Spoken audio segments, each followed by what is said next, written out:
सभापति महोदय,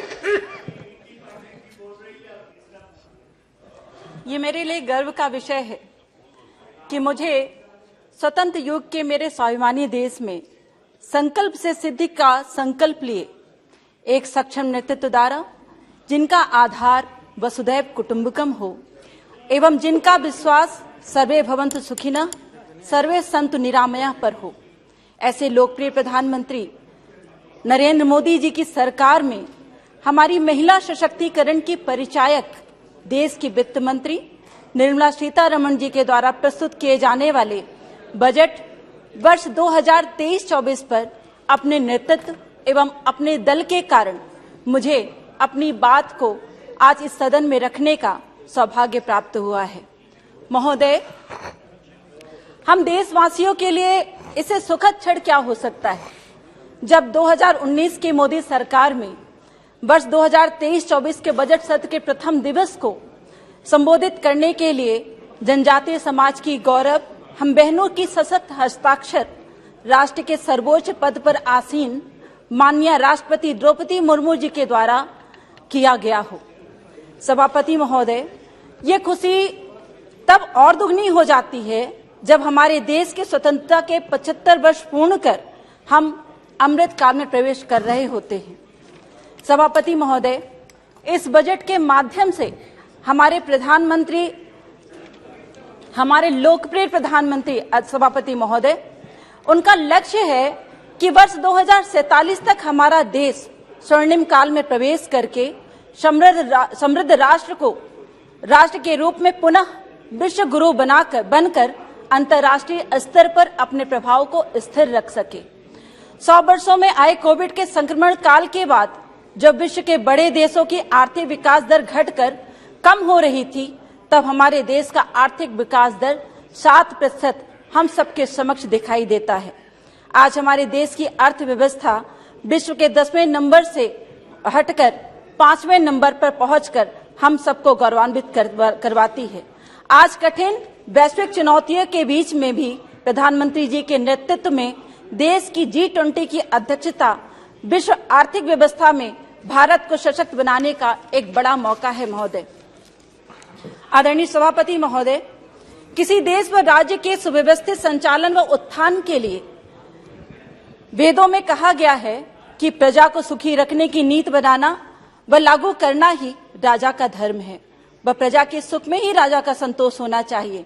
वैश्विक लोकप्रियता के शिखर पर विराजमान, जिन्होंने देश की देवतुल्य जनता का विश्वास जीता, ऐसे हमारे नेता व देश के माननीय प्रधानमंत्री श्री नरेंद्र मोदी जी के अमृत काल वर्ष 2023-24 में सप्तऋषि बजट की जो परिकल्पना की है, उसका मूल उद्भव मूल धारा से जोड़कर वंचितों का उत्थान करना, युवाओं की क्षमता को देश निर्माण के लिए लगाकर भारत को विश्व का अग्रणी देश बनाना, पूरे जीवन संघर्ष के बाद सम्मान व खुशहाल जीवन की चाह रखने वाले हमारे बुजुर्गों को निश्चिंतता के साथ जीने का अवसर देना और नारी शक्ति को सशक्त बनाकर देश को नया आयाम देने के यज्ञ में सहभागी बनाना है। सम्मानित सभापति महोदय, हमारे भारत देश की मूल पहचान गांवों और किसानों से है। हमारी सरकार के चरणबद्ध तरीकों से किसानों के पिछले 9 वर्षों में किए गए अभूतपूर्व काम आप सबके समक्ष है। उसी दिशा में सोच को आगे बढ़ाते हुए किसानों के लिए 1,25,00,000 का जो बजट तय हुआ है इस बार के वित्तीय वर्ष में, वो पर्याप्त बजट के रूप में हम सबके समक्ष है और हमारे सरकार ने किसानों की बेहतरी के लिए अपने इरादे हम सबके समक्ष दिखाए हैं। किसान भाइयों की मूल समस्या रबी व खरीफ की फसलों की जुताई बुवाई, खाद एवं सिंचाई की लागत रहती है, जिससे दृष्टिगत रखते हुए वर्तमान बजट में हमारी सरकार ने कृषि ऋण के लिए 20 लाख करोड़ रुपए की व्यवस्था की है। ये अपने आप में अभूतपूर्व कदम है। इससे पहले किसी अन्य सरकार ने किसानों के लिए इतने बड़े बजट की व्यवस्था कभी भी नहीं की है। अध्यक्ष महोदय, सभापति महोदय, इसमें एक बात मैं जरूर जोड़ना चाहूंगी कि हमारे मध्य प्रदेश के माननीय मुख्यमंत्री शिवराज सिंह चौहान जी जिन्होंने किसानों के लिए पर्याप्त चिंता की है और हमारे देश के प्रधानमंत्री जी के द्वारा बनाई गई योजनाओं से में अपने सामर्थ्य को जोड़कर कंधे से कंधा मिलाकर चलने का प्रयास किया है। इसका जीवंत उदाहरण है किसान सम्मान निधि, जिसमें हमारे प्रधानमंत्री जी के द्वारा सभी किसान भाइयों को 6,000 रुपए प्रतिवर्ष दिया जाता है। उसमें 4,000 रुपए उन्होंने जोड़कर 10,000 रुपए प्रतिवर्ष करके किसानों का सम्मान बढ़ाया है। माननीय प्रधानमंत्री जी ने जिस संवेदना के साथ किसानों की छोटी से छोटी आवश्यकताओं और पीड़ाओं को समझा है, वह दर्शाता है कि उनके मन में गांव, गरीब और किसान के लिए कितनी आत्मीयता है। खादी एंड विलेज इंडस्ट्री जैसे ये जो हमारी जो योजनाएं हैं, छोटी छोटी योजनाएं, जिनके लिए हमारे इस बजट में एक बड़ी राशि आवंटित की गई है, निश्चित रूप से ये उस बात का परिचायक है। सभापति महोदय, हमारी सरकार ने इस समावेशी बजट में हर क्षेत्र में साथ साथ हर वर्ग के लोगों की चिंता की है। अगर हम बात करें तो दूरस्थ एवं वनांचल में रहने वाले वंचित आदिवासी जनजाति भाई बहनों की, तो इस बजट में उनके जीवन में उत्थान व सशक्तिकरण के लिए सरकार दृढ़ संकल्पित है। प्रधानमंत्री आवास से सभी को मकान, जल जीवन मिशन से ऐसे सभी लोगों को शुद्ध पेयजल, एकलव्य विद्यालय से अधिक संसाधन युक्त बनाकर बच्चों को शिक्षा का अधिकार व उनके स्वास्थ्य की बेहतरी के लिए एनीमिया मुक्त बनाने के लिए वर्ष 2047 तक लक्ष्य बनाकर सुव्यवस्थित खुशहाल जीवन को देने की कटिबद्धता, ये सब सरकार ने अपने इस बजट में दर्शाया है, जो हमारे देश के लिए बेहद गौरवजनक है। आदरणीय सभापति महोदय, एक लाइन में संस्कृत में लिखी हुई, इसको मैं पढ़ना चाहूंगी यहाँ पर। नारी अस्य समाजस्य कुशल वास्तुकारा अस्ति।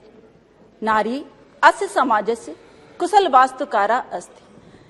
कि महिलाएं हमारे समाज की आदर्श शिल्पकार हैं। सभापति महोदय, नारी के सशक्तिकरण में ही समाज का सशक्तिकरण है। भारतीय संस्कृति में नारियों के सम्मान को ईश्वर की प्रसन्नता से जोड़कर परिभाषित किया गया है। मुझे बड़े गर्व की अनुभूति हो रही है कि जिस बजट के समर्थन में मैं बोल रही हूं, वो हमारे इस सदन की वरिष्ठ सांसद एवं हम सब की बड़ी बहन, हमारी देश की वित्त मंत्री माननीय निर्मला सीतारमण जी के द्वारा ही बनाया गया बजट है। यह अपने आप में नारी की सशक्तिकरण का अनुपम प्रस्तुतिकरण है। इसी के साथ में मैं यहाँ संबद्ध करना चाहती हूँ कि यह बजट और भी अधिक विशिष्ट इसलिए माना जाता है क्योंकि इस बजट की सृजक एक भारतीय नारी है। भारतीय नारी तो हमेशा से बजट की निर्माता ही है। सामान्य से सामान्य परिवार में घर चलाने के लिए अर्थतंत्र की बागडोर महिला के ही हाथ में रहती है। वह जिस तरह से परिवार के प्रत्येक सदस्य की आवश्यकताओं की खुशियों के साथ भविष्य की योजनाओं, परिवार की सुरक्षा, सीमित संसाधन के बीच में समन्वय बनाती है और परिवार को एक आदर्श परिवार बनाकर समाज में सम्मान दिलाती है, उसी तरह इस बजट में माननीय प्रधानमंत्री जी की राष्ट्र संचालन परिकल्पना को हमारी निर्मला दीदी ने उकेरते हुए इस देश के लिए एक एक व्यक्ति व राष्ट्र के सम्मान को एकीकृत किया है। इस बजट के माध्यम से हमारी सरकार ने महिला सशक्तिकरण के लिए, आदरणीय सभापति महोदय, बजट में अपनी एक पूरी चिंता और सुनिश्चितता हम बहनों के लिए जताई है। लेकिन यहाँ पर मैं थोड़ा सा विषय रखना चाहूंगी कि जब मैं महिला सशक्तिकरण की बात करती हूँ तो निश्चित रूप से ये तुलना का विषय बनता है। जब मैं यूपीए सरकार के बारे में बात करती हूँ तो सबसे पहले तो मैं साक्षरता दर पर आती हूँ कि जब 2015-16 में यूपीए सरकार में साक्षरता दर 68.4% था, तो आज के समय में जब हम इसका आकलन करते हैं, जो हमारे महिला सशक्तिकरण के लिए विशेष बिंदु है, वो 71.5% पाया जाता है। आज जब बच्चों के जन्म की बात होती है, जब मैं एक गांव से संबंध रखती हूं और मैं देखती हूं कि सरकार की इतनी सारी योजनाएं बनाए जाने के बाद भी उनके जो स्थायी रूप से उनको संचालन करने की जिम्मेदारी है, वो करीब करीब सभी पर निर्भर करती है। तो बच्चों के संस्थागत जन्म की जो जिम्मेदारी थी, यूपीए सरकार में उन्होंने जो गैर जिम्मेदाराना एक विषय और आंकड़े के रूप में प्रस्तुत किया है, वो 78.9% थी और अब हमारी सरकार में 88.6% हो गई है। आदरणीय सदस्य सभापति महोदय, एनडीए सरकार में वित्त मंत्रालय द्वारा वर्तमान में महिला बाल विकास मंत्रालय के लिए जो बजट आवंटन किया गया था, जो कि ये विशेष बिंदु है, मुझे इस बात को रखना अत्यंत आवश्यक है, वो 25,948.75 करोड़ रुपए था। और आज हमारी सरकार में इस मंत्रालय के लिए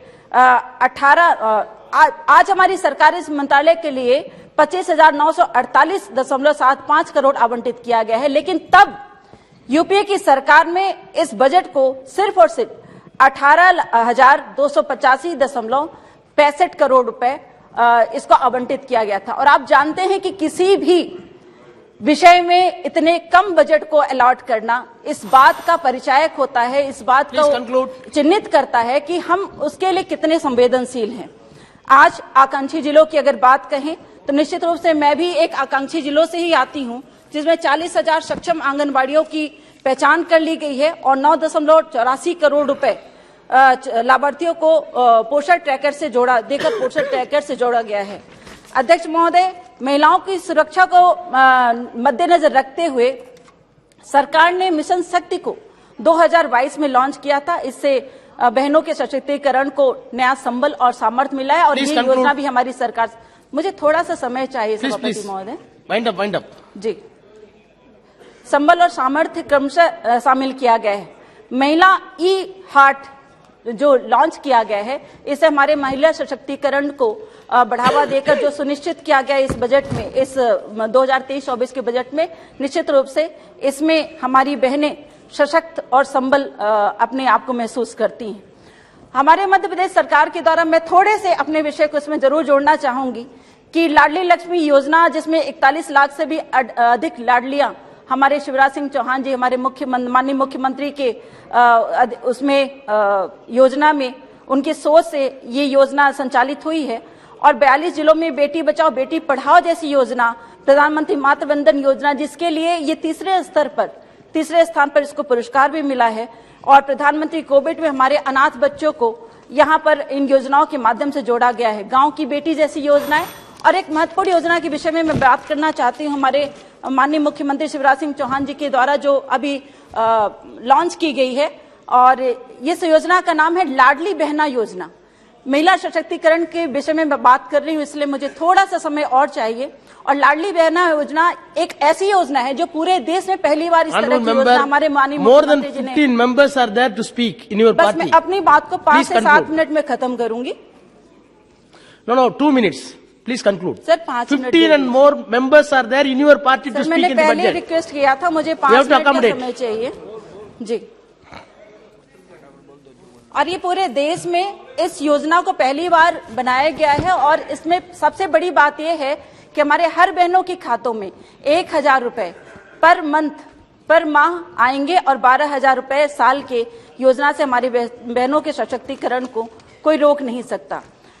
आदरणीय सभापति महोदय, मैं अपनी बात को अपने एक छोटे से वृत्तांत के रूप में मैं कहना चाहूंगी कि हम सभी जनप्रतिनिधि हैं और निश्चित रूप से जनता के कामों के लिए हम सभी अपने अपने कर्तव्यों का निर्वहन करते हैं।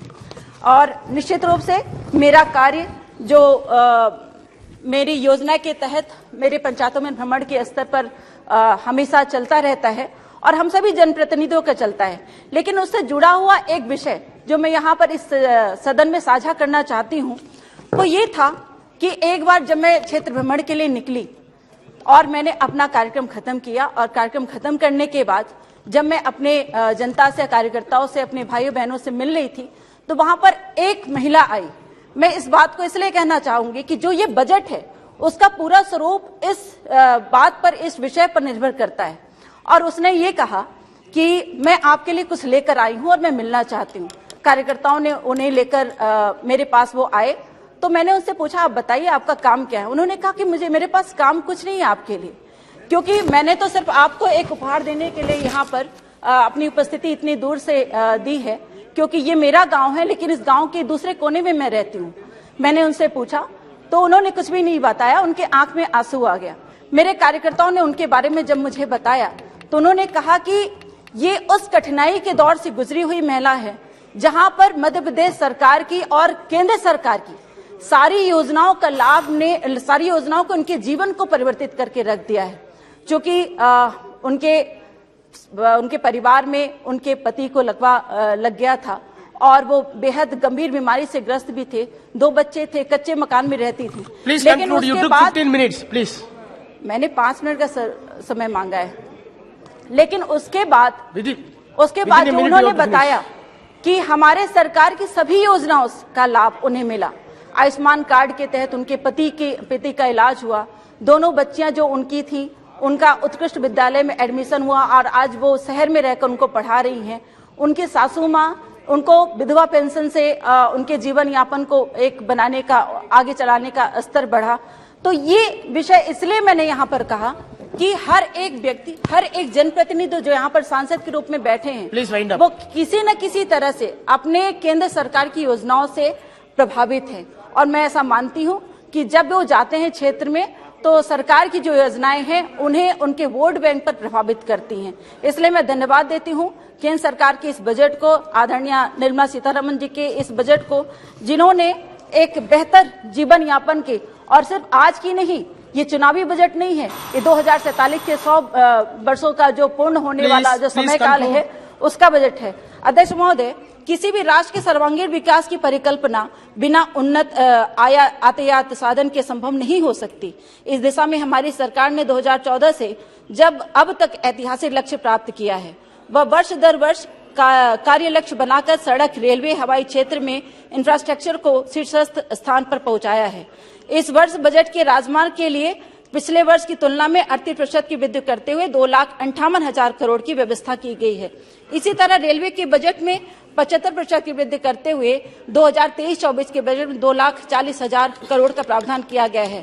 इसमें मैं धन्यवाद करना चाहूंगी प्रधानमंत्री जी को और रेल मंत्री जी को कि ललितपुर सिंगरौली रेलवे लाइन के लिए 700 करोड़ और दोहरीकरण के लिए 400 करोड़ आवंटित किया गया है मेरे क्षेत्र के विकास हेतु। सभापति महोदय, मैं अपनी बात को बस अब समाप्त करने ही जा रही हूं, लेकिन मैं इस बात को यहां पर रखने से अपने स्वयं को नहीं रोक सकती। मैं गौरवान्वित हूं कि माननीय प्रधानमंत्री महोदय व माननीय सड़क परिवहन मंत्री जी का आभार भी व्यक्त करती हूं कि भारत देश की सबसे चौड़ी और देश के हृदय स्थल मेरे प्रदेश की सबसे लंबी राजमार्ग सुरंग NH-39 राष्ट्रीय राजमार्ग पर मेरे संसदीय क्षेत्र की सीधी जिले व पड़ोस के संसदीय क्षेत्र रीवा के बीच बनाई गई है। मोनिया घाटी पर अवस्थित यह टनल 2300 मीटर लंबी है और 6 लेन की टनल है। 1000 करोड़ की लागत से तैयार की गई ये टनल वर्ष 2022 में जनता को समर्पित की गई है। मैं अपने सरकार को धन्यवाद करना चाहती हूँ सभापति महोदय, और मैं आपको भी धन्यवाद करना चाहती हूँ। बस मैं अपने समापन पर आ गई हूँ, अंतिम पेज है। सभापति महोदय, अब मैं अपने वक्तव्य के अंतिम चरण में पहुंचती हूं। मैं समाप्त कर रही हूं। सारे पेज मैंने निकाल के नीचे रख दिए